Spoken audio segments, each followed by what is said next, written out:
Grigore Vieru este o legendă. El a crescut, a îmbogățit spiritual copiii unui neam întreg, devenind simbolic tatăl și bunicul lor. Ce știi tu despre Grigore Vieru? Cine este el? Este un poet. Ce a scris? Multe poezii și cântece, iubea să are mult copiii. L-ai cunoscut pe Grigore Vieru, ții minte, da? Da. Și ce ai vorbit cu el? A zis că el foarte mult iubește patria și mama lui tare mult o iubește și mai multe poezii a scris despre mamă.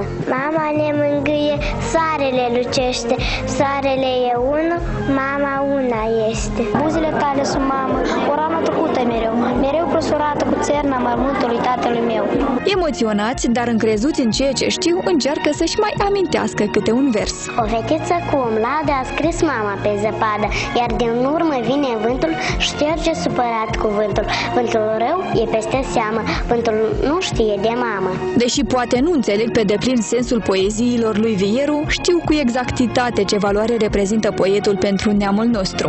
El a fost un om foarte renumit, mereu mai avea grijă de neam, vrea să împace neamul, era cel mai înțelept din neam. Mici, dar deschiși la minte. O generație care va lansa alți poeți, poate la fel de talentați.